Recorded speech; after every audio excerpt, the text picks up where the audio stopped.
Support for Louisiana, the state we're in, is provided by Entergy Louisiana is strengthening our power grid throughout the state. We're reinforcing infrastructure to prepare for stronger storms, reduce outages, and respond quicker when you do need us, because together we power life. Additional support provided by the Fred B. and Ruth B. Ziegler Foundation and the Ziegler Art Museum located in Jennings City Hall. The museum focuses on emerging Louisiana artists and is an historical and cultural center for Southwest Louisiana. And the Foundation for Excellence in Louisiana Public Broadcasting, with support from viewers like you. State employees want their fair share of Social Security benefits. A look at a long-standing effort to end the inequities. And inflation rates still not where economists expected. A world-famous artist brings Louisiana scenes and themes to a global audience. And lastly, our next young hero is a lifesaver, literally. Let's get started.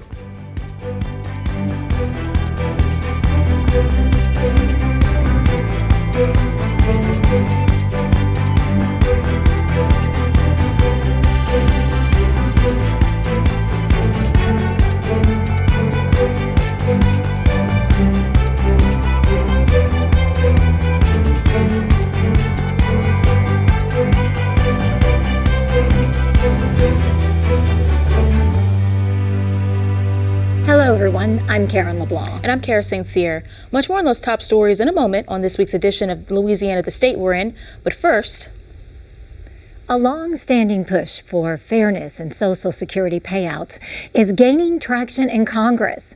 The Social Security Fairness Act, which aims to eliminate laws that reduce Social Security benefits for state and other government employees, is set for a hearing in the House Ways and Means Committee on April 16th. In Louisiana, these so-called double compensation laws affect more people per capita than most states. Here's a look at how this can affect Louisiana retirees. Ann Dugas enjoys gardening in her retirement. It's a relaxing refuge from the realities of daily life. She recently downsized, forced to sell her family home where she raised her children alone. When my husband was killed in an accident, he was 42, and we had two young daughters. My oldest daughter was 10, the second daughter was 5, and I had so many family responsibilities to take care of. So many years passed, and then I realized I needed to return to the workplace. And I was offered a position with the state, with the Louisiana Attorney General's office. Ann went to work in 1996 as a secretary and later as a paralegal. She retired at age 77 a year ago. She shows me her Social Security statement of benefits she was getting as a widow and how they were slashed once she retired as a state employee. You were getting $1,749.30 per month in Social Security before you retired from the state. Correct. You no longer get that amount.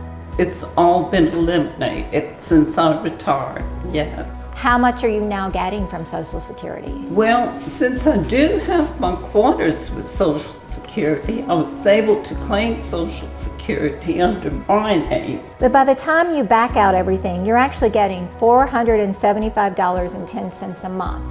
Ann's situation is common in Louisiana, where thousands of retired state employees are not receiving full Social Security benefits, even if they paid into the system in a private job prior or post-state employment. The Social Security Windfall Elimination Provision, known as WEP, and the Government Pension Offset, known as GPO, make state employees ineligible to receive full Social Security benefits. It's almost tantamount now to taxation without representation, because they've contributed, but they're being deprived of a benefit that legally they should be getting.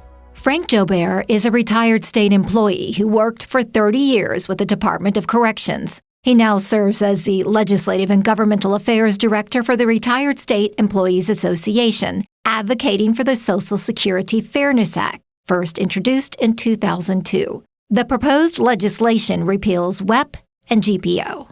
State employees are not asking for a handout. They're asking for what they paid into the system. That is absolutely correct. They paid in, they were deserving of the benefit.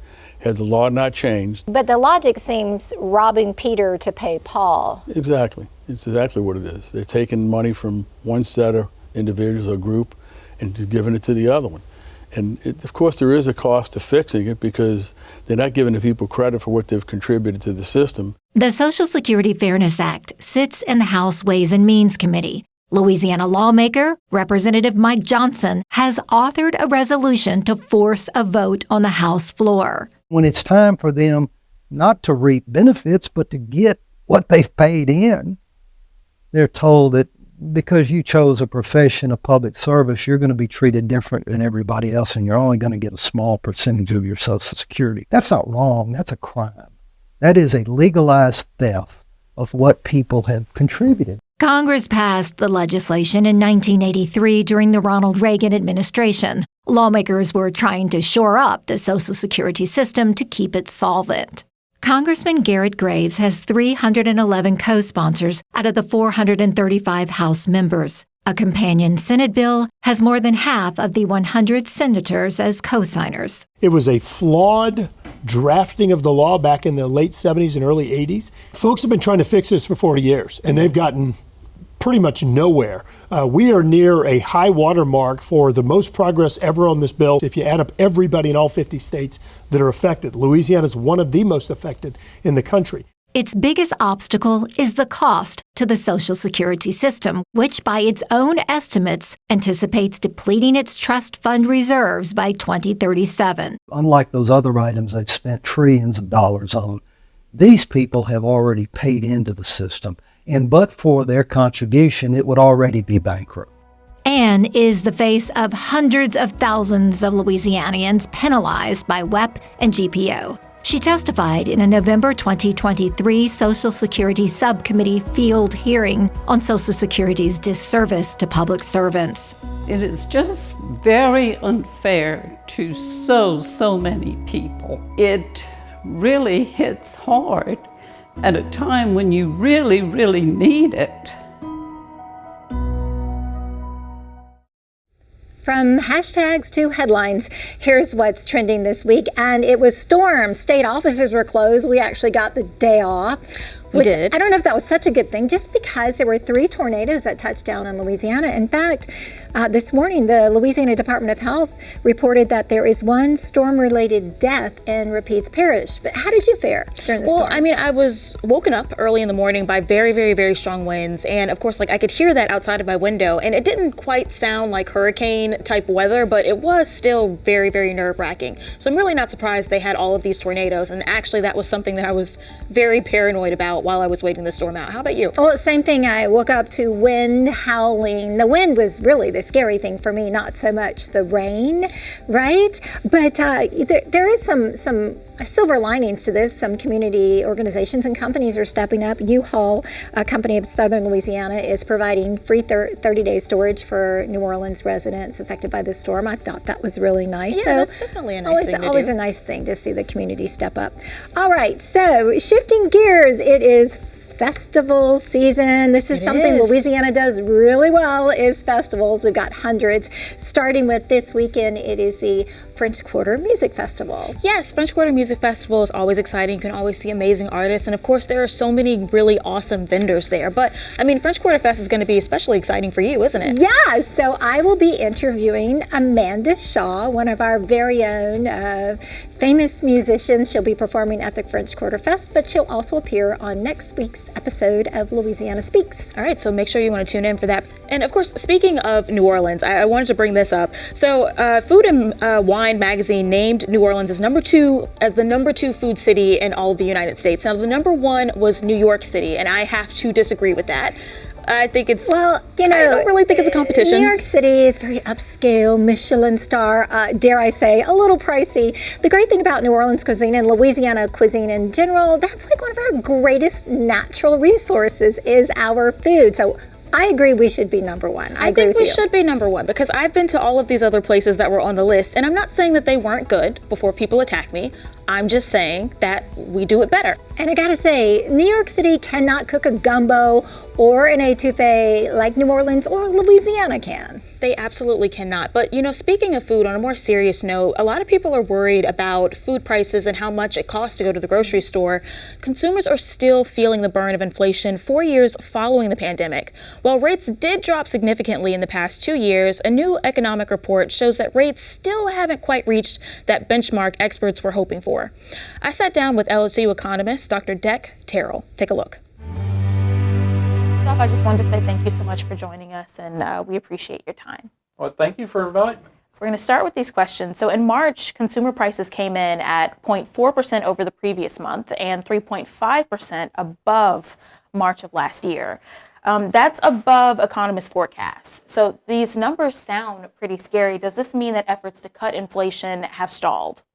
So there are a few answers to that. One is that inflation peaked out at over 8%.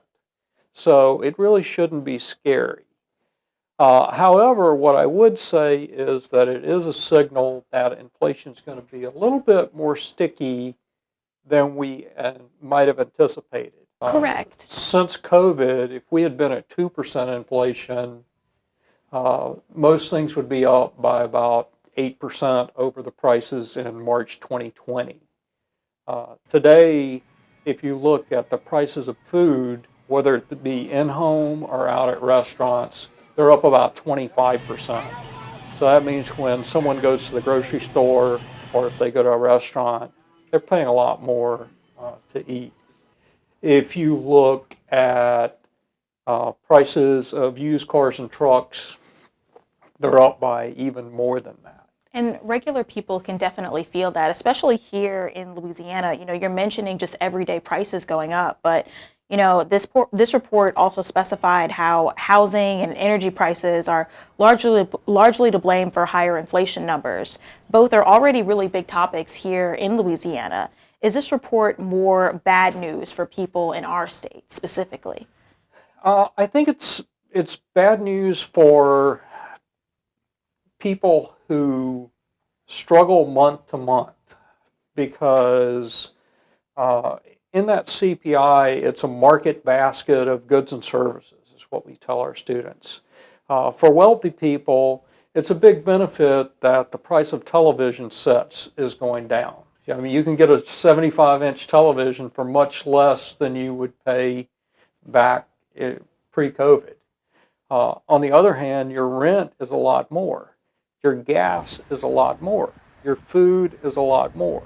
So I do think in a poor state like Louisiana, inflation is a bigger deal than it might be in a lot of wealthier states. Something that you brought up was food and how food costs more. And that's, in my experience, a lot of people base inflation off of what they're paying at the grocery store. Is it likely that we're going to see any of those prices come down even more, or are we kind of stuck with them?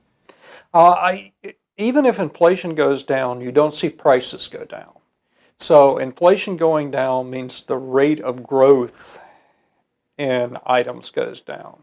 So if I saw, now there are some exceptions. Eggs have gone down since their peak price. And we all remember that. It was terrible. Right. There was a terrible time as far as the price of some items.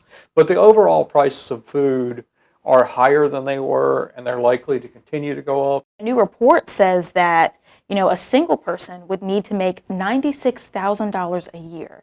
And a family of four, that jumps to a combined income of $235,000 a year. I mean, is this true that this is the new standard to live comfortably here? You have a lot of people in Louisiana that are earning very low incomes. I mean, consider someone who's earning not minimum wage of $7.25, but $10 an hour that they're advertising at McDonald's, or even $15 an hour. That's a very low annual income. And then you look at trying to pay rent, trying to buy food, particularly if you're a single mother and you're trying to support a child, one or more children on that. pay for a car, pay for car insurance. It's just almost impossible to do. So in your opinion, as an economist that has been looking at the numbers, is it possible that we could see prices return to an area that we're all comfortable with, or an area that we're familiar with in the next few years? I think it's possible that the inflation rate, if you ask me what I would predict, I think it's very reasonable to think that the inflation rate may settle around 3% or a bit over 3%.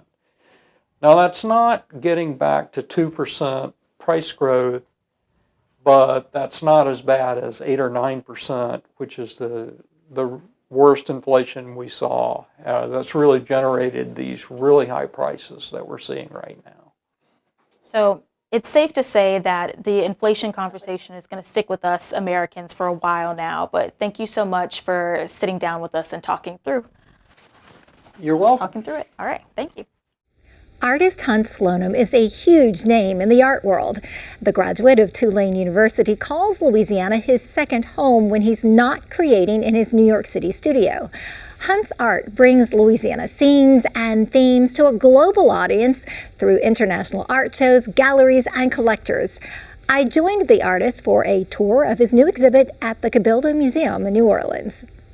Artist Hunt Slonem signs each copy of his latest book with his iconic bunny drawing, a recurring theme of his work with a hypnotic quality in its simplicity.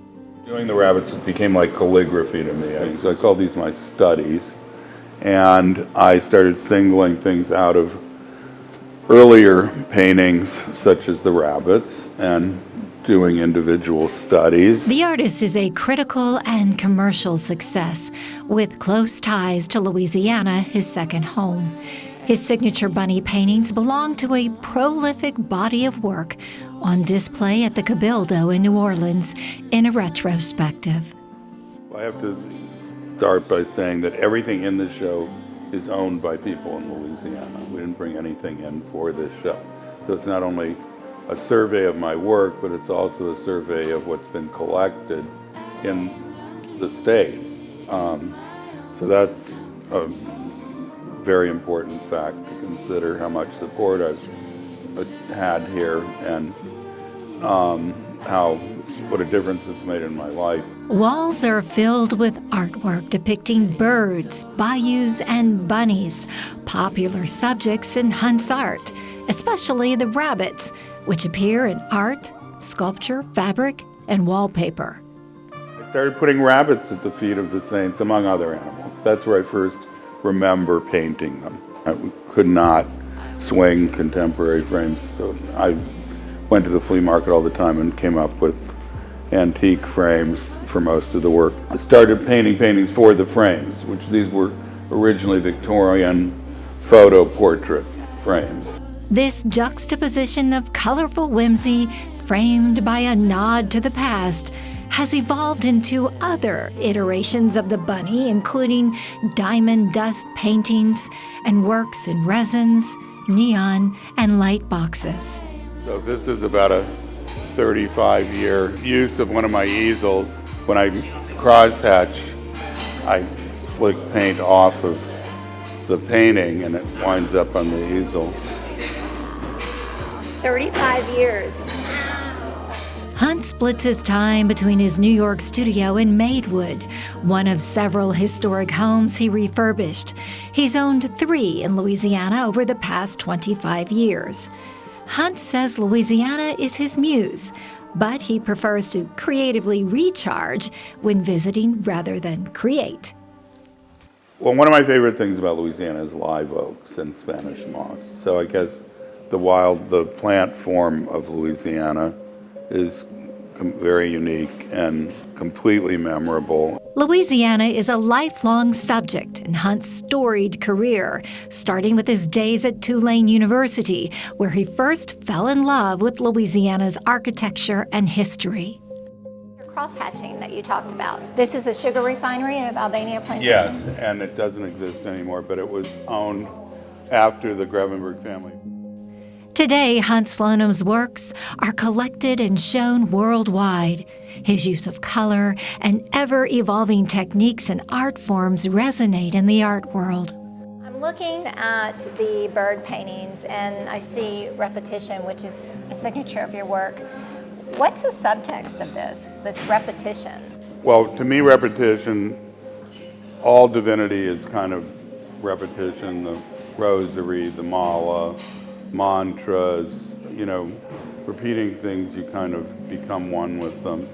And so it's a way of doing a prayer, basically, for me.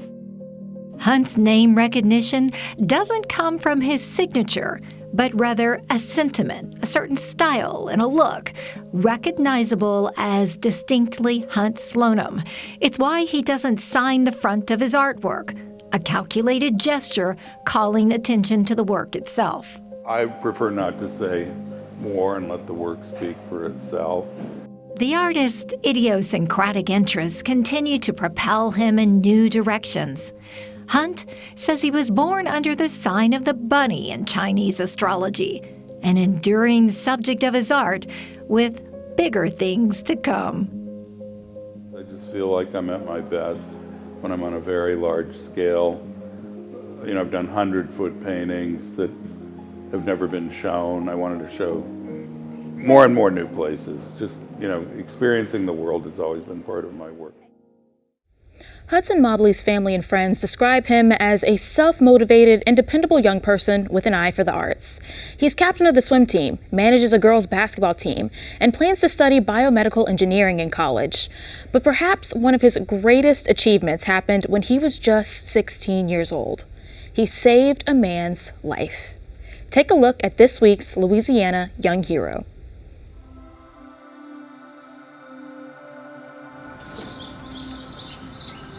Life is a series of indirect decisions.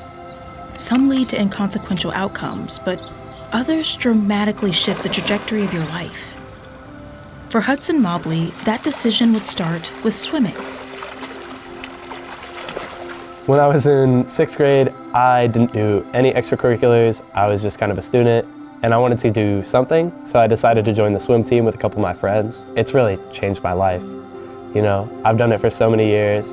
Hudson rose through the ranks of his middle school swim program, quickly becoming a beloved member of the team. But his decision to join would indirectly affect his journey. Swimming would lead to lifeguard jobs, CPR training, and ultimately Hudson saving someone's life. Think of it like a set of circumstances made possible by impeccable timing. I knew something was wrong and I jumped out of the cart, made sure to see what was happening. A man collapsed on a golf course at Hudson's country club job when he was 16. Normally on lifeguard duty, this day he was working the courses with a friend when both decided to stop. Another one of life's small decisions.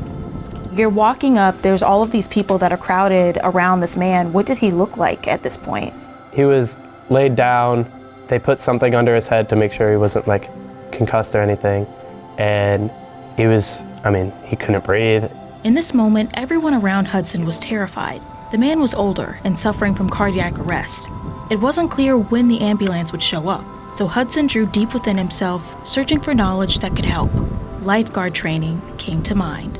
I made sure just to start doing compressions at the proper rate, and it was pretty scary, that's very stressful, but someone came out with an AED, administered that, and then waited for authorities to come, just keep giving compressions, keep letting the AED run. How long were you doing compressions, do you know? In the moment, I was not entirely sure. If I had to guess, I'd say around 5-6 minutes. Hudson kept compressing until the ambulance showed up and took over. His quick thinking saved this man's life. Over time, it got a little easier to accept, and I definitely realized that's something that I did, and it's a great thing that I did. It's very wonderful that I, was there at that moment. I'm very lucky to have been right place, right time, and allow that man to keep living. Something you said, it was easier to accept that you did this. That's an interesting way to put it, easier to accept. What do you mean? A lot of it was fear, because I didn't know whether that man had lived or died. Hudson's heroics earned him a certificate of appreciation from the chief of Kenner's Fire Department and the general manager of the country club. But it was very impressive talking to both the fire department and the people that were there about, they've seen, people that knew what to do but didn't jump into action and do it. This event, though life-altering, is hardly Hudson's only achievement. He's a leader among his peers. He's up for swim captain at his school. Even though he wasn't the captain, the coach is always calling, Hudson, get everybody over here. Hudson, because they know he's just a natural leader. Everybody swarms around him, follows what he says to do, and it's just amazing to watch that in action. And he manages the girls' basketball team, and when that schedule gets too grueling, he participates in Louisiana Association of Student Councils. He just recently ran for executive board vice president for next year, and he was telling us about the speeches. They had to give speeches. And he's like, some of the other guys were talking about all the accolades and everything they'd accomplished. And I just told them what student council meant to me and what it's done for me, and I hope that it could do the same for them. When Hudson is finished with high school, his goal is to continue helping others with a biomedical engineering degree. I want to do research on stem cells. Heart attacks and strokes and stuff, they permanently damage cells in your heart that can't regenerate. But if we were to be able to successfully use stem cells to help that, the death by heart attack and stroke and heart problems would go down significantly. This is yet another decision in Hudson's life.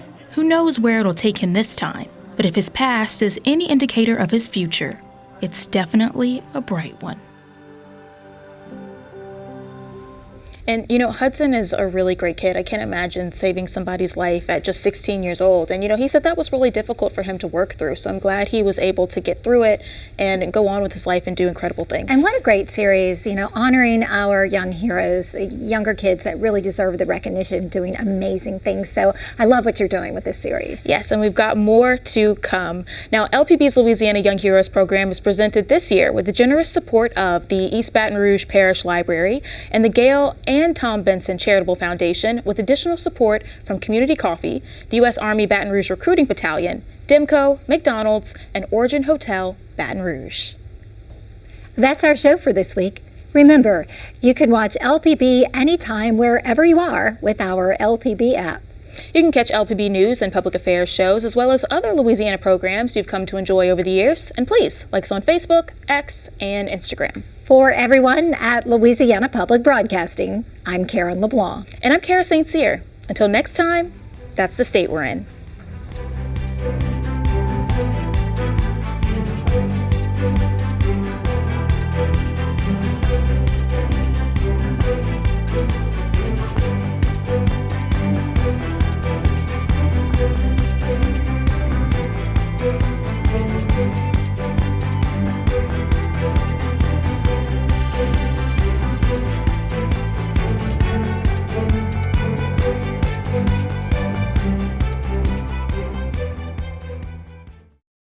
Support for Louisiana, the state we're in, is provided by Entergy Louisiana is strengthening our power grid throughout the state. We're reinforcing infrastructure to prepare for stronger storms, reduce outages, and respond quicker when you do need us, because together we power life. Additional support provided by the Fred B. and Ruth B. Ziegler Foundation and the Ziegler Art Museum located in Jennings City Hall. The museum focuses on emerging Louisiana artists and is an historical and cultural center for Southwest Louisiana. And by Visit Baton Rouge and the Foundation for Excellence in Louisiana Public Broadcasting and viewers like you. Thank you.